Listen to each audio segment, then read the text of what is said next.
So now let me go to the tombs of Silla. So Silla, the tombs, they look a little bit different. So that they have a lot of gold crowns or earrings or funerary objects, but you don't see wall painting. They have like a pendants, weapons, horse trappings, and other pottery vessels. And then eventually, again, at the end of the Silla dynasty, these massive tombs will disappear because of Buddhism. So this is tombs of Silla. It shows that wooden chamber sealed with clay, and then they are covered with mounds of stone. This is a stone, and then the earth. So these tombs have a relatively impenetrable structure. So Goguryeo tomb that we've studied earlier, there might have been tombs as well. Like, you know, they could have put their big wood coffins somewhere with other belongings, but they all disappeared because it's very prominent. Wall painting, they cannot really take them out, right? But movable objects, it could have been removed. So we don't know what could have buried together. But in Silla tombs, there is no wall painting. You just have a lot of precious objects that were covered inside. So we talked about this, the archaeological tomb park, and then so here again, same in Goguryeo, Baekje, and also Silla. The reason that you can find these colossal tombs is because social rank system is well established, but in Silla, this social rank system is extremely elaborate, and I also want you to know this in order to explain that unification by Silla. So this rank system is called the bone rank system. In a way, like your rank, social status is ingrained into your bone. In a way, this means it's hereditary. You see the hereditary, like it depends on who your ancestors were. It doesn't matter how talented you are in this life, unless your ancestors are one of those great rank systems. So highest bone rank is called the sacred bone, and then the second highest below the sacred bone is true bone. I want you to pay some attention to this word, sacred bone and true bones. So in Korean words, sacred bone is called Seonggol, and then true bone is called Jingol. And when they get married, usually they married together within the sacred bone groups. But sometimes the sacred bone daughters got married into the true bone system, right? Usually, like daughters, they get married down, right? Or queens of sacred bone can be obtained from the true bone class. So between these groups, they are somehow a little bit communicable or interchangeable. So below these two, you have the name of how do you call it? Head system. It's called the head rank.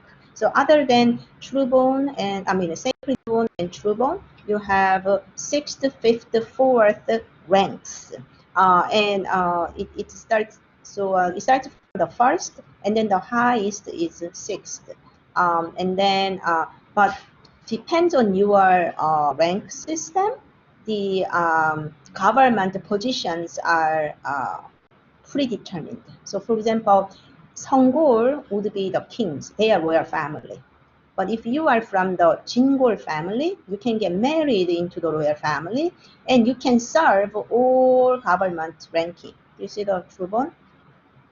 But if you are one rank below, head rank 6, the highest you can go up is this position called number 6 Achan.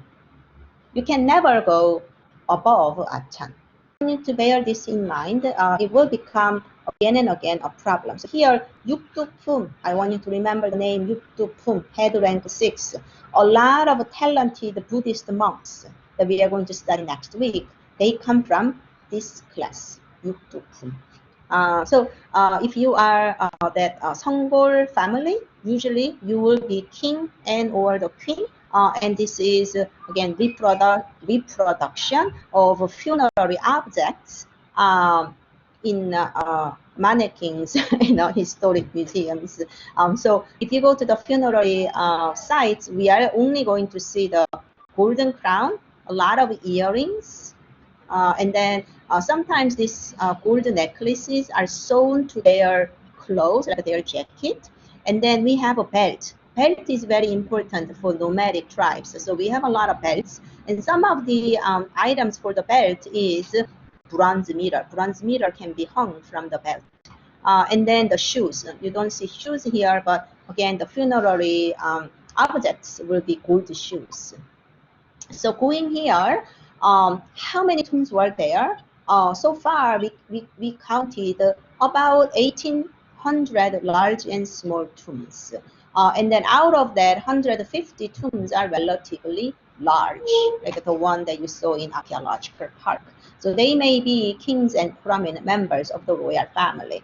So the twin tomb, the Hwangnam tombs, consists of two mounds, and then they yielded so many gold vessels like this. It's coming from the Hwangnam tomb in Gyeongju. So some are silver and some are gold. Let me show you what it looks like. The Hwangnam Daechong, these are twin tombs. One is for the king, one is for the queen. So they are combined together. So from here, we excavated a lot of silver and gold vessels and other precious monuments. And Cheonmachong, like it's called the heavenly wholestone, or called the Cheonmachong, it's the same thing.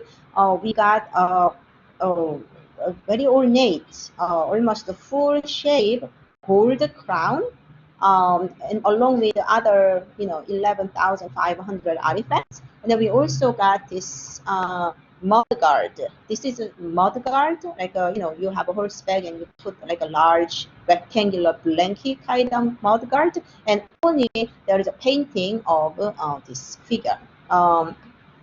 What the exact identity of this creature is, it's under the debate. Some people say heavenly horse, but then it's more like a flying, and the head doesn't look like a horse, so they say it's more like a auspicious animal called a kirin. But like some mythological figure. But anyhow, it's somehow related to their again sacred heaven. So Cheonmachong is here. This one, heavenly horstone. It is small, and people didn't pay a lot of attention. But in 1970s, they started to excavate it, and they found a lot of goods like that, 11,500 artifacts. So it is enormous consumption for the funerary objects. So I will show you various objects that were excavated from tombs. So this one is sword handle part, and then you can see that animals are like a dragon type of intertwined one, and then inside you have sort of a birds, auspicious birds together, more animals intertwined together. So some people say that this one could have come from a trade with West Asia. Some are like truly made in Silla, no doubt, especially the golden crown like this, or the gold and silver vessels. They made it, but some of these ornate decorative objects could have been picked from other places.